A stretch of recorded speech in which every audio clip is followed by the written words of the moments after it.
Olá pessoal, eu me chamo Felipe Udi e sou analista CNPI. Hoje iremos fazer um vídeo nos moldes um pouco diferentes do habitual. Iremos fazer um vídeo um pouco mais informal, apresentando alguns slides com os destaques operacionais e financeiros, os principais destaques do Banco Bradesco, que tem uma forte receita no ramo de seguros, apesar de ser pouco mencionado. Não é um banco comum como outro qualquer. Então eu acho particularmente que o ramo de seguros do Banco Bradesco é muito forte e tem muito a crescer ainda ao longo dos anos. Então vale ressaltar que isso não é recomendação de investimento. Eu vou elencar os principais pontos do banco, mostrar por que eu particularmente gosto do Banco Bradesco. Acho que é um bom investimento para o longo prazo. É um banco que costuma distribuir mensalmente alguns juros sobre capital próprio, que acaba sendo um tipo de dividendo sintético, né? Um provento para o acionista, mas é uma distribuição que não é tão alta para o pequeno investidor. Mas no fim do ano, sempre, particularmente em dezembro, eles costumam distribuir uma grande quantidade de proventos, assim como a Ambev também, que é uma distribuidora de bebidas. Então, vamos para o vídeo.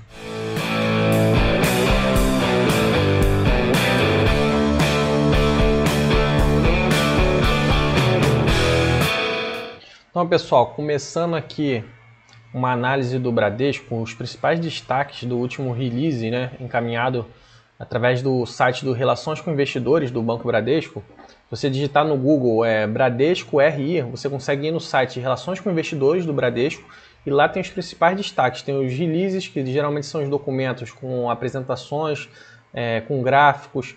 Também tem os informativos trimestrais. Através de análise financeira você consegue ver os dados assim bem crus, para quem consegue fazer uma análise contábil da contabilidade da empresa, uma análise financeira dos demonstrativos financeiros, de acordo com os demonstrativos que são obrigatórios pela CVM, para empresas que têm capital aberto.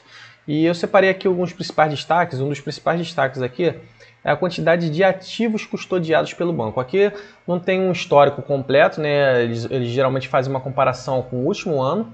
Aqui nesse destaque que eles colocaram dos ativos custodiados do banco, eles ainda conseguiram botar chegando no primeiro trimestre de 2019, ou seja, 2 anos para trás. E aí nós podemos ver que houve uma forte queda dos ativos custodiados no início da pandemia, né, referente ao primeiro trimestre de 2020. Vou até grifar aqui para vocês darem uma olhada. Então, assim, como nós podemos analisar os ativos custodiados do Banco Bradesco de 2019 até agora em 2021, ele vinha numa ascensão, num crescimento. Vou grifar aqui para vocês poderem dar uma olhada. E houve uma forte queda no início da pandemia. Por que isso? Isso ocorreu principalmente por conta de retirada, né? Muitas pessoas incertezas do que ia acontecer no mundo, no Brasil, e acabaram retirando os ativos, não só do Bradesco, mas de outros bancos, ativos financeiros, seus recursos financeiros, e acabou tendo esse impacto. Logo depois, quando a situação foi melhorando, entre aspas, né, porque a gente ainda está na pandemia, mas houve algumas políticas de flexibilização ao longo do tempo, alguns testes de flexibilização sendo realizados pelos governos. Nós podemos notar que houve aqui uma escadinha, um crescimento dos ativos custodiados, porque as pessoas começaram a retornar a trabalhar. Algumas pessoas, claro, que estavam em home office trabalhando, mas houve um aumento do número de desemprego por conta principalmente da atividade comercial, os serviços no país, né, que foram reduzidos, as pessoas consumindo serviços, consumindo produtos. Mas começou a haver uma retomada gradual de pessoas voltando a exercer suas atividades e, consequentemente, tendo mais recursos financeiros. Também houve um impacto aqui dos auxílios do governo, né, que foram destinados para pessoas que estavam passando dificuldades ou que poderiam passar por dificuldades maiores. E se nós analisarmos aqui de 2019 até 2021, ele vinha num movimento ascendente que foi interrompido. Então, assim, o Bradesco ele vem ao longo do tempo, isso daí ocorre com os principais bancos do país, mas não só com bancos, com instituições sólidas. as instituições vêm crescendo ao longo do tempo, vão ter contratempos, assim como teve aqui na pandemia, que podem propiciar um resultado negativo, pode ter uma volatilidade financeira, tanto do lucro como das margens da empresa, mas instituições sólidas e que são fortes financeiramente costumam crescer ao longo dos anos. Aqui a gente está analisando um período de curto prazo, mas quando a gente coloca um período de longo prazo, que evidências científicas apontam que esse período normalmente é de 12 anos para cima, então assim, abaixo de 12 anos não é longo prazo, é mais ou menos de 5 anos em diante, até 12 anos é médio prazo, e antes disso normalmente é curto prazo. Então as pessoas às vezes acabam querendo resultados acelerados, querer crescimento patrimonial de uma forma rápida e acabam ficando impacientes quando tem um resultado não tão positivo de alguma empresa. Por exemplo, esse ano os bancos eles foram obrigados a não distribuir uma quantidade de proventos grande para os acionistas. Isso por conta do período da pandemia. O Banco Central emitiu uma resolução que proibia os bancos. E aí muitas pessoas, às vezes, criticando a holding Itaúsa, né, que recebe proventos do Itaú, mas ela foi impactada fortemente por conta dessa política dos bancos, e a Itaúsa é a principal acionista, né, do Banco Itaú, e o Itaú está repassando menos também para a holding. Então, assim, nesse momento, realmente está tendo uma distribuição menor dos bancos, mas com a melhora da economia, com a reabertura das atividades econômicas, as pessoas voltando a trabalhar presencial também, que vai reaquecer alguns consumos, né, de serviços, de produtos, essas empresas elas vão conseguir aumentar o seu lucro, sua base de lucro, né, suas margens, e o Banco Central, com a economia melhorando, vai liberar que essas instituições distribuam mais proventos, como vinham distribuindo ao longo dos últimos anos para os acionistas. Então, assim, muito provavelmente, essa é a minha opinião, tanto o Bradesco, que eu acho uma instituição muito forte, principalmente no ramo de seguros, que eu vou falar mais adiante, como o Itaú e, consequentemente, a holding Itaúsa, vão distribuir nos próximos anos proventos muito maiores do que vem distribuindo nesse último ano de 2020 e nesse ano de 2021. E ainda mais que vai ter uma base de lucro retida ali por conta de provisão de devedores duvidosos, que é algo que eu vou falar mais adiante também. E aqui a gente pode ver também outra política bastante interessante do Bradesco, que é na política de redução de custos, principalmente direcionar às suas agências. Então, o que seriam essas agências aqui e esses postos de atendimento, que está a nomenclatura aqui é PAE e PAs, né? São postos de atendimentos asset light. O que seriam isso? As agências, como a gente conhece, né, hoje, são agências mais robustas, né, agências grandes em alguns locais, né, para comportar um grande número de usuários, mas por conta principalmente dos custos que pressionam os gastos, as despesas das instituições, despesas operacionais, a margem bruta também, os bancos eles começaram a enxugar gastos, né? Isso daí é algo que a gente vem notando ao longo do tempo. Muitas pessoas até acham que os bancos vão ter prejuízo daqui a alguns anos, quando comparado às fintechs, algumas fintechs como o Nubank, como outras instituições, né, digitais, o C6 Bank, tem o Banco Modal agora, que era uma corretora. Eu não acho que isso vai acontecer. Eu acho que esses bancos que são mais light, né, que nasceram digitais, vão sim competir, mas acho que vai demorar muito para bater de frente com esses bancos grandes, principalmente aqui no Brasil, né?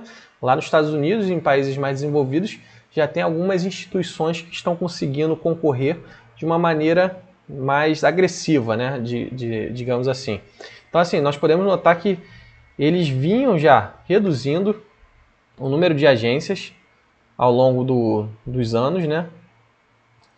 Teve uma acelerada a partir de 2019, que é quando eles mencionam aqui. Ó, vinha movimento de escadinha. E de setembro de 2020 até março de 2021, eles reduziram ainda mais. De uma forma bem mais agressiva, principalmente, provavelmente, por conta desses impacto da pandemia. Eles quiseram reduzir custos, né, para conseguir ter um crescimento maior. E mais assim, em contrapartida, eles também não estão reduzindo sem ter uma política de atendimento aos usuários. Como nós podemos notar aqui, eles vêm criando alguns postos de atendimento mais light, que seriam esses postos? Seriam um posto de atendimento com agências bem menorzinhas, né?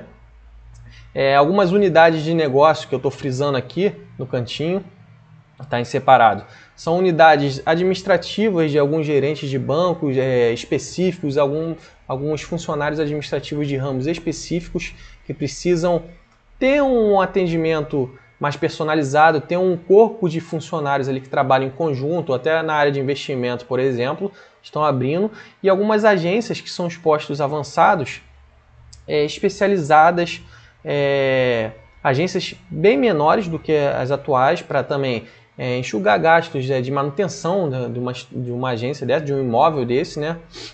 Outros gastos decorrentes do imóvel, e ter atendimentos mais direcionados para o âmbito digital. Então eles têm investido também no aplicativo, né?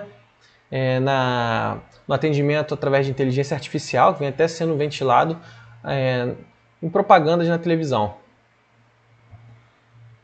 E aqui nós podemos ver também um gráfico para como podemos notar que o Banco Bradesco ele vem melhorando ao longo dos anos. Aqui já é um gráfico que vem desde 2018, desde 2008 até 2021. É um gráfico de inadimplência de usuários de 15 a 90 dias.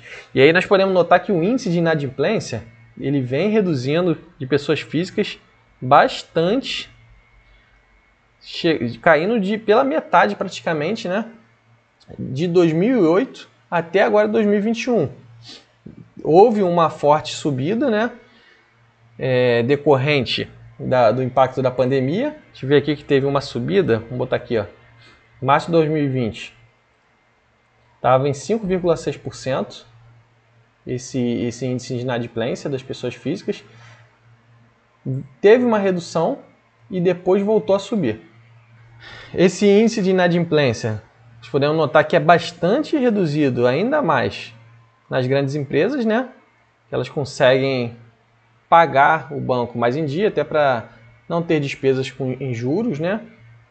E em micro e pequenas empresas tem uma oscilação natural em alguns momentos.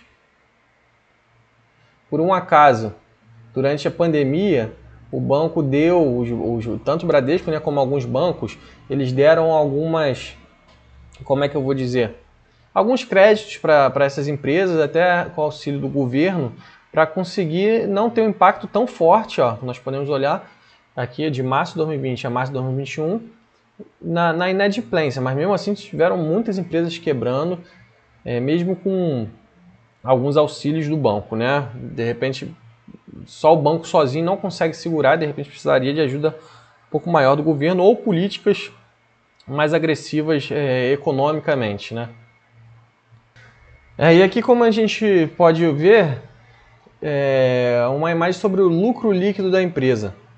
Então, assim, como eu ressaltei no início do vídeo, o Bradesco ele tem uma participação muito forte no ramo de seguros, que chega a ser praticamente 1/3 do lucro do banco, né? Que a gente pode ver no primeiro trimestre de 2020, 31 bi veio de faturamento, né, do ramo de seguros, contra o resto de atividades financeiras, que é o principal segmento, né, a principal área de uma instituição financeira. Mas eu acho o Bradesco uma instituição interessante, relevante, que tem uma geração de faturamento bem robusta no ramo de seguros. E assim, eu não sei se vocês já tiveram alguma experiência, mas os seguros do Bradesco eles são muito bons. O seguro saúde, o plano de saúde do Bradesco é impecável. Eles, até para reembolsar, eles facilitam o reembolso. Tem um reembolso acima da expectativa de outros planos de saúde que reembolsam valores às vezes irrisórios. Então, isso aqui foi em primeiro trimestre de 2020. Em 2021, ele teve uma pequena redução, né, na área de seguros, mas, por outro lado, um avanço nas atividades financeiras.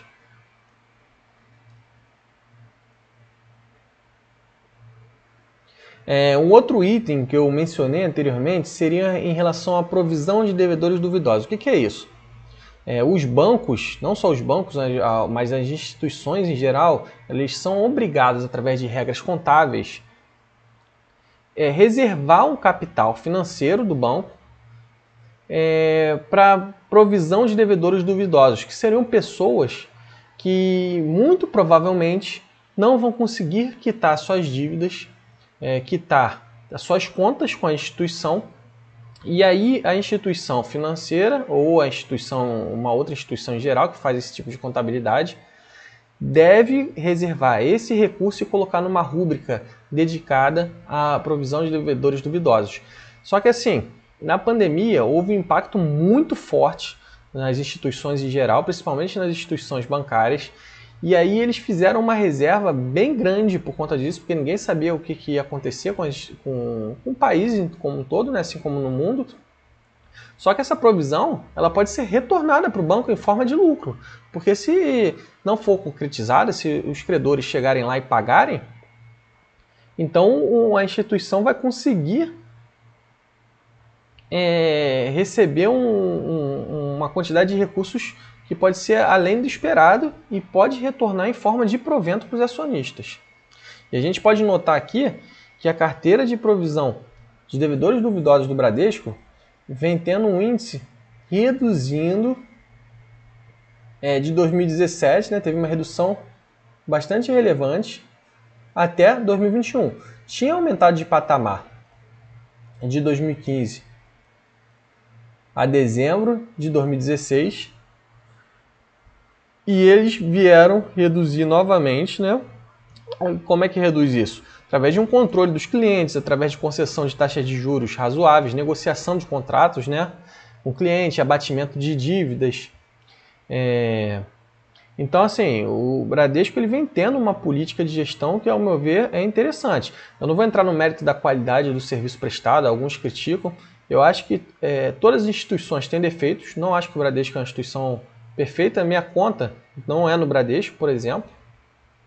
Mas eu acho que um trabalho de gestão e governança vem sendo realizado de maneira positiva. Aqui mais uma vez um gráfico sobre a participação dos seguros, né, no faturamento da instituição. E aí a gente pode notar que principalmente a empresa tem um foco no seguro de vida, né, os seguros de vida, VGBL, PGBL, que são os seguros de previdência. Tem uma forte participação também no seguro saúde, seguro de vida, seguro previdência, e um índice de eficiência administrativa que acabou por ter uma redução, não é expressiva, uma redução pequena, mas houve uma redução nesse período de 2021. Vinha se mantendo estável, né? Esse índice de eficiência administrativa, mas reduziu de 4% a 3,8% em percentuais. Mas, por outro lado, mesmo passando por uma dificuldade extrema, né, que é essa pandemia, que não ocorre nessa proporção há bastante tempo, o banco ele conseguiu segurar e ter uma eficiência administrativa que não foi tão afetada, né? Estava em 4,3%, né? Tinha sido elevado em 2020, do primeiro para o segundo trimestre. Depois, houve uma redução natural, porque o impacto da pandemia começou a ser ocasionado no final do primeiro trimestre. Então, ele recebeu esse impacto nas suas demonstrações financeiras a partir do terceiro trimestre, e ele conseguiu absorver e segurar, né, manter uma estabilidade até agora, o primeiro trimestre de 2021. Vamos ver se a instituição vai conseguir retomar de patamar. As demais áreas, como de veículos, de capitalização, a gente vê que tem um percentual bastante irrelevante, né, quando comparado aos da área de seguro de previdenciário, seguro de vida, e da área de seguro-saúde, e vem se mantendo bastante estável, não está subindo de maneira expressiva, vem oscilando bastante. Então, ao meu ver, a área de seguros do banco é forte, principalmente na área de previdência, né, e na área de seguro-saúde, que eu acho que o plano de saúde dele é excepcional, apesar de ser bastante elevado o preço. E aqui, por último, nós podemos ver algumas informações sobre o resultado, né, de forma resumida do resultado de seguros. Ele teve um lucro de 1,6 bi, um crescimento de 40,6% em 12 meses. Um retorno sobre ativo da empresa de quase 20%. Isso é um retorno bastante expressivo, esse ROA, né? E um faturamento de 19,5 bi. Esse lucro em cima do faturamento realmente é uma margem mais apertada, mas isso é característico do setor de seguros. E com as taxas de juros no Brasil se elevando, que é o que vai ocorrer naturalmente ao longo dos próximos anos, né? Até para segurar o câmbio, os outros demais países estão subindo a taxa de juros, tá? Os Estados Unidos provavelmente vai subir para segurar a inflação lá, e aqui também vai ter que subir um pouquinho mais para estabilizar o preço do dólar, para conseguir atrair investidores estrangeiros. A instituição tende a ganhar um dinheiro retendo dinheiro, os recursos financeiros das pessoas que adquirem os seguros na instituição. Então, o faturamento tende a aumentar ainda mais, porque ele só vai utilizar esse recurso financeiro do cliente quando houver um sinistro. Enquanto não ocorre um sinistro, por exemplo, o resgate de um valor de uma previdência ou a utilização de um seguro-saúde, um seguro de vida, o dinheiro vai estar ali na instituição. E ele, se ele tiver uma taxa de juros maior, vai ser favorável nesse quesito, né? Fala que pode ser desfavorável em outros, mas vai ser favorável nesse quesito para uma rentabilidade expressiva do banco.